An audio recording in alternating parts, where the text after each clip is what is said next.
When life happens, plans need to change. Shaping Change, hosted by certified financial planner Ross Marino, is dedicated to helping financial advisors better serve their clients when life takes those unexpected turns. Today, I am joined by Hannah Moore. Welcome to the show, Hannah. Thank you for having me. I'm excited that you're on here. You are like a few financial planners out there where you don't just have one thing you do. You have a practice, but you love the industry. You love to teach. You're passionate. You also help financial planners learn the business as well. How about you give us a little history of what you've done and how you got to the point where you're at today?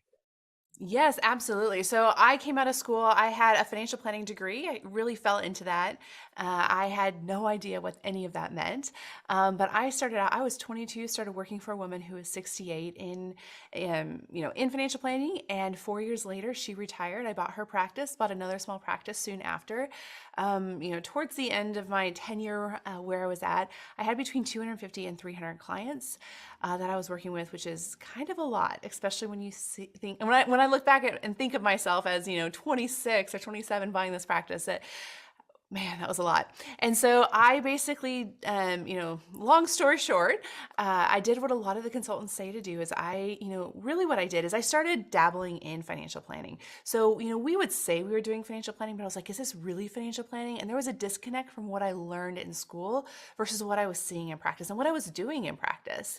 And so I really got serious about really discovering what financial planning was. And so I started, I bought a set of processes from somebody. And I started just doing them with my clients. And I'll never forget the first client that I did it. One of the first clients I did it with. I did my whole pitch. I charged $500, for 6 meetings, and I was so nervous. And he was very, he was the guy who would come into the meetings, with his like binder, wrapped around. Anyway, at the end of my pitch, at the end of the meeting, he said, "This is what I've been looking for, but I'd never had the words for it." And it was such an aha moment where I was like, this is what I want to be doing. So I started taking clients one by one through the financial planning process of, some of my existing clients who were I knew they would be open to it. They had the complexities. We really, kind of got along really well. And so I ended up, several years after buying the practice, I ended up leaving with my, I say my financial planning clients. And because that's really what it was. So I started my own RIA, brought over my top financial, not just top clients, but just really my financial planning clients, because I'll tell you, when you have a financial planning relationship, it's a whole different story when you answer that phone versus not. And so I did that. I started my RIA practice, and going from 250, 300 clients to 20 really opens up your schedule. And so I, really wanted to give back, especially because there were so many people who taught me so much. So there was a financial seminar, or like an FPA, DFW seminar series I went to called You're a Financial Planner, Now What? The folks who ran it retired. And so started it. I took over with, and my husband, his background is film and media or media production. And so anyway, we ended up turning that into a podcast, and now we're almost 300 episodes into that podcast, teaching other financial planners how to do financial planning. So I've continued to grow my practice, but then also continued to grow this education and kind of side of what we do, and that's amplified planning. And so that's taken a couple evolutions of what it looks like, but our biggest, our two big programs right now is we run the FPA virtual externship, which is basically an internship type program. It's 8 weeks, it's 20 hours a week. We are teaching students how to do financial planning and showing what it looks like. How do we apply the knowledge? How do planners across the country apply that knowledge? And then we have a monthly program, $30 a month, where we are just showing real client meetings, providing my commentary on it, and then really letting new planners be my associate planner. They're taking the meeting notes, they're creating the delivers, they're working through the client documents. We're really trying to give them this experience and this training so that they can hit the ground running when they're in their workplace. Or if they're like me and they didn't get the training when they started, they can really do that and advance their career. So those are some of that's kind of a bit of my story there, kind of how I got to be where I am. I have someone in the office who is studying for their CFP, and they'll be sitting for the exam within a few months. And they had a family friend that wanted to become a client and needed some help. And they had agreed to let the person in the office just kind of sit in and listen to the first meeting. And we went and did a Zoom meeting for maybe 30 or 40 minutes. And after the meeting, the first takeaway was, you didn't even talk about investments at all. Mm-hmm. And intuitively we think we've got to talk about money. We're financial planners. But once you actually get into the business, all of a sudden you spend a lot of time talking about things other than money. Yeah. Oh my gosh, it's so true. But I think about myself. What would I want to go talk to a financial planner about? Like, yes, there's nuts and bolts. I want to make sure that, we're checking these things off. But, money's a means. Like what's the bigger story? What's that bigger, and that's really I think where our sweet spot is as financial planners. The first sentence on your homepage of your planner website, I love it. It says, "We love financial planning and Mm. believe it's about so much more than numbers and spreadsheets." And I thought, I agree. So what's it about? Oh my gosh, it is about so much more. It's about helping people live their lives, right? It's helping them really, take control of their finances. It's about so much more. I talked about the gentleman I met, my second client that I pitched financial planning to. They've been able to retire and live this life that they never thought they'd be able to. I worked with younger clients who have told me that because of financial planning, how we were able to restructure their debt and kind of put them on a plan, they're able to think about starting a family now, where they told me that they didn't think that they'd be able to have kids because of their financial situation. It's one of the most powerful things because everybody deals with money, right? Like it's just the air we breathe in. Everything. Money touches every aspect of our lives. And if we can really help people kind of harness this and really bring it into alignment with what's important to them, what's important to their families, like it changes lives. And not just changes lives, like it can change generations of families. Like it is one of the most impactful and meaningful things, certainly from a career standpoint, that I can imagine.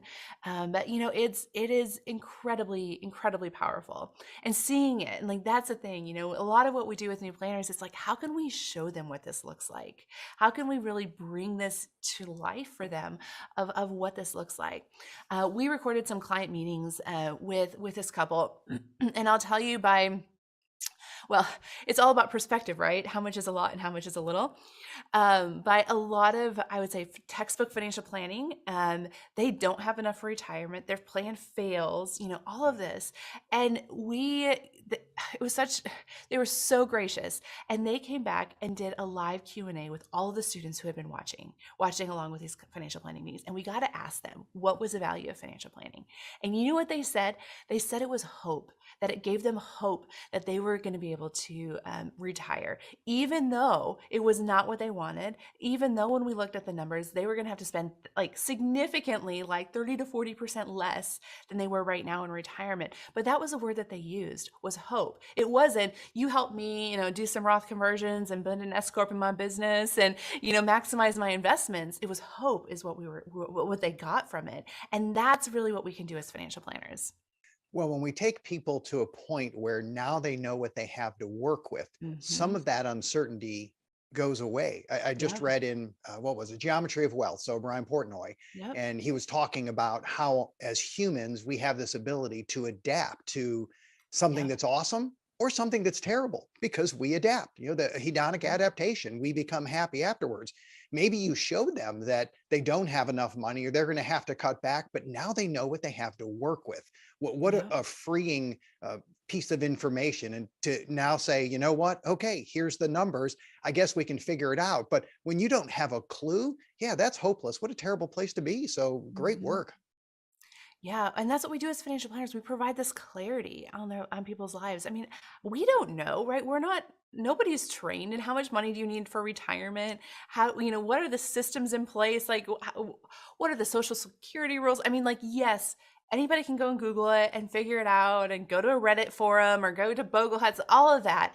But what we can do is we just bring this into our clients and we simplify, we bring clarity and we simplify it, and then clients can leave with so much confidence. And gosh, it's what makes me excited to get up every day and come to work. Yeah, I wonder if the prediction of the wave of financial planners retiring, which has yet to come to fruition, I keep seeing the average age of the financial planner keep Just increasing keep year after ticking up. year. Yep. Is it because we get up on Monday morning and think, this is cool?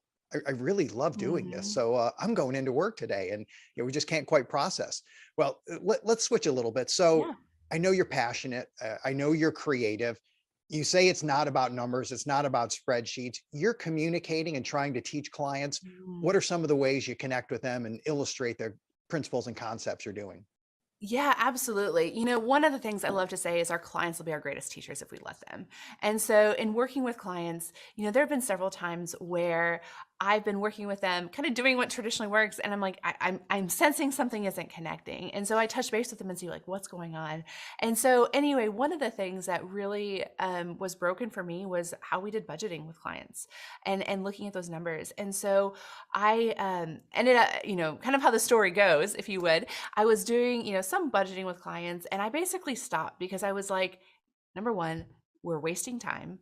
We're not seeing results. And I was taking the approach I think a lot of financial planners take, where it was just like, you come to me with how much money you have left at the end, and then we'll figure out how to plan for this. And I wasn't getting into the weeds. And that just wasn't good enough for me. And so I had a couple, two very high income earners basically came in to me as a prospect and were just like, we don't know where our money is going. What do we do? And so I was like, you know what? I'm going to figure this out.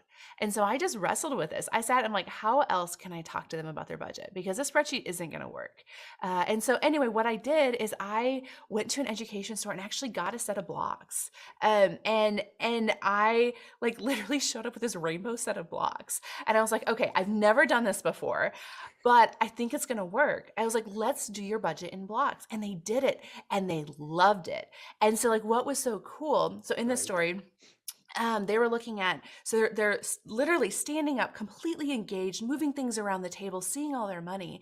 And at one point, so it's all laid out. And so they're just looking at it. And the wife she's like, wait a minute.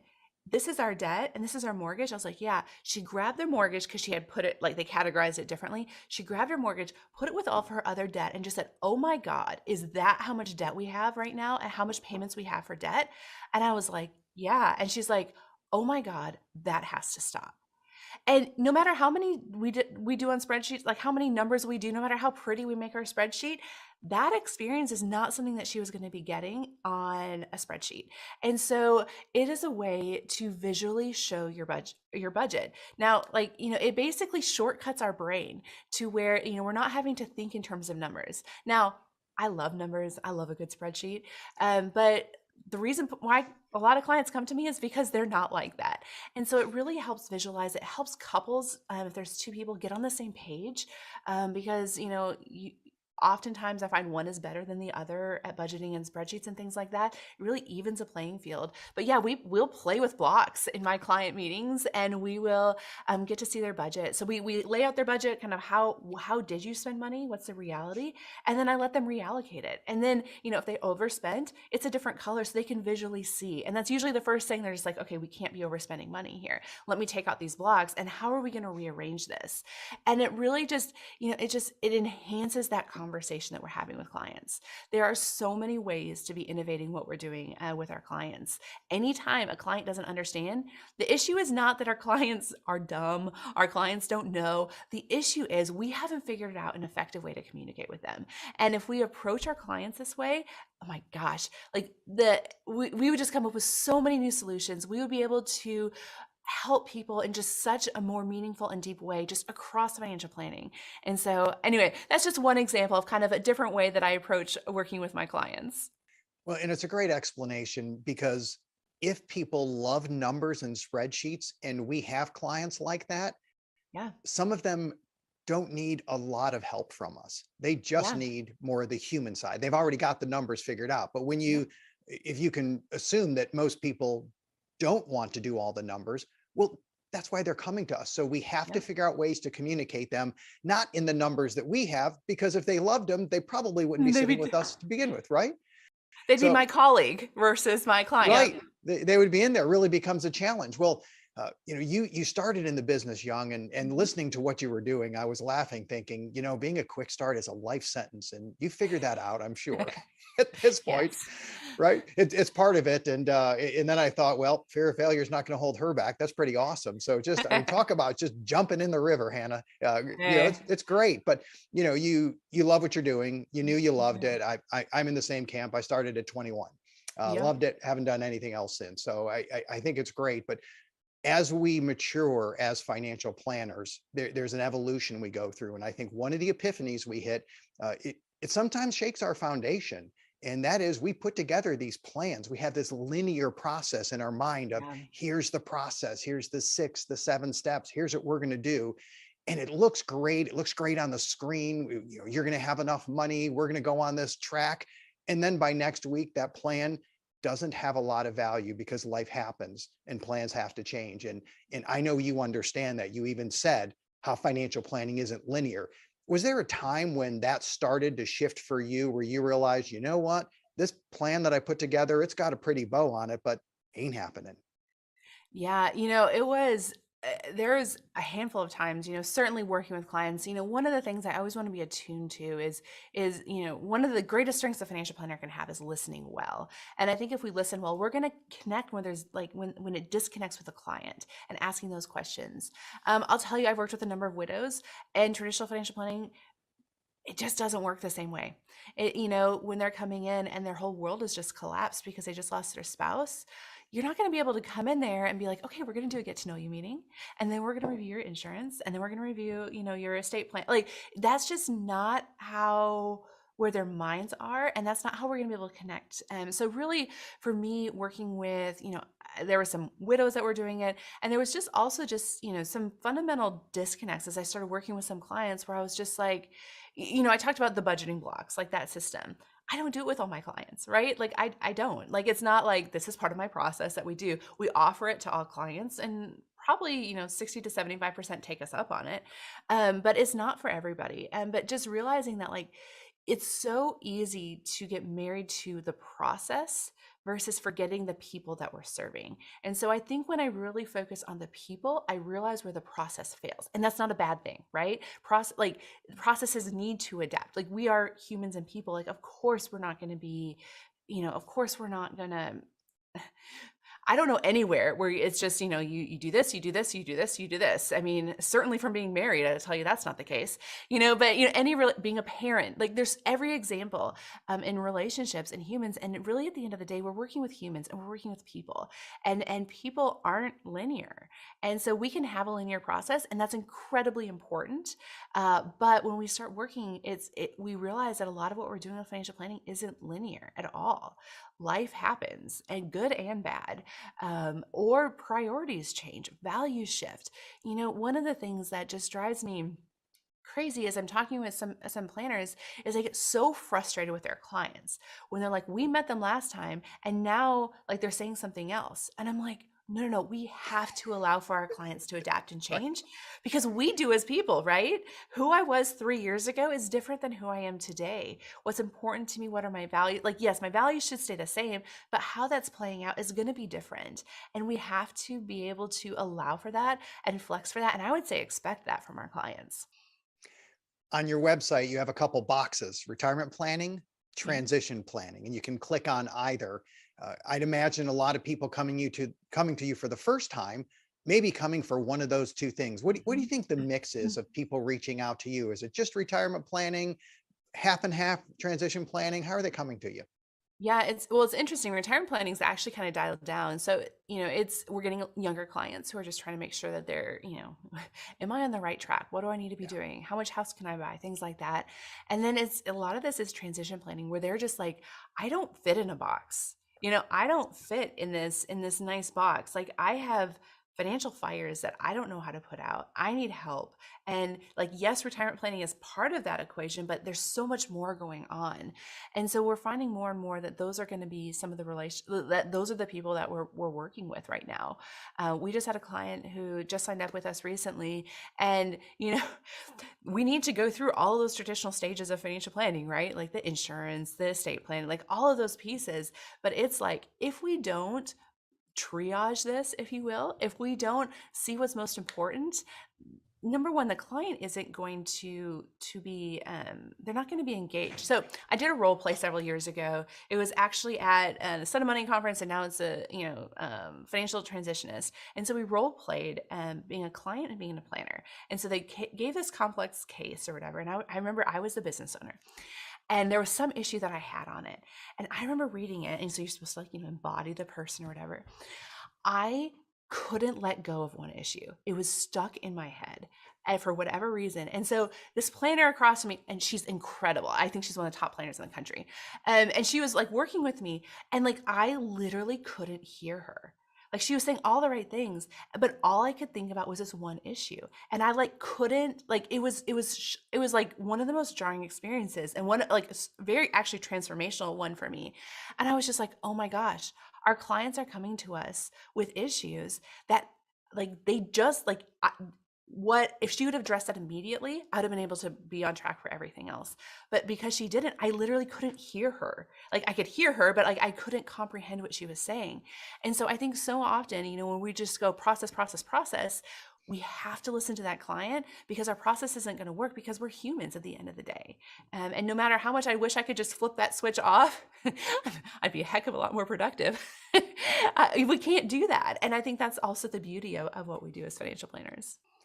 The transition planning is becoming so much more apparent in how Mhm. valuable it is. And I think it's all over the industry now. I love Yeah. what Susan Bradley has done. The designation, I've earned it, you've earned it, Yep. powerful. I also have my first case study experience at a Yeah. conference for the Financial Transitionist Institute, remembering how angry I was getting at someone who was Yeah. role playing and what they were saying, because it was so Yeah. real to me. And sitting there actually thinking, there is no, wait, stop, this is a case study. But I had to Yep. check myself, because these are the situations people get into. And I don't know if I would have ever thought about it. Well, scratch that. I would have never thought about it until you dive Yeah. into transition planning and realizing you have to meet people where they're at. Has that been a struggle for you coming from the planning process, or did you think you just fell into it pretty quickly? I think I fell into it pretty quickly. I think, one of the things that I did in my career is I bought this practice and I was like in over my head. Like that's just, well, I think that's just a given based Yeah. on the facts.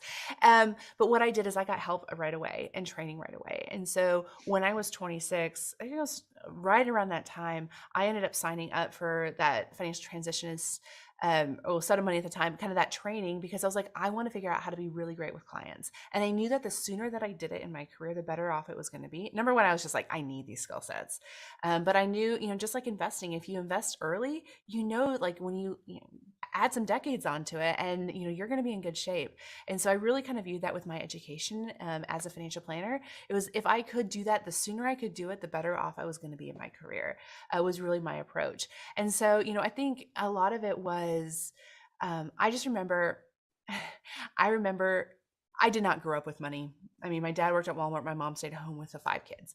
Like it was just, I did not like, I didn't know anybody who needed a college degree to go to do their job except for teachers.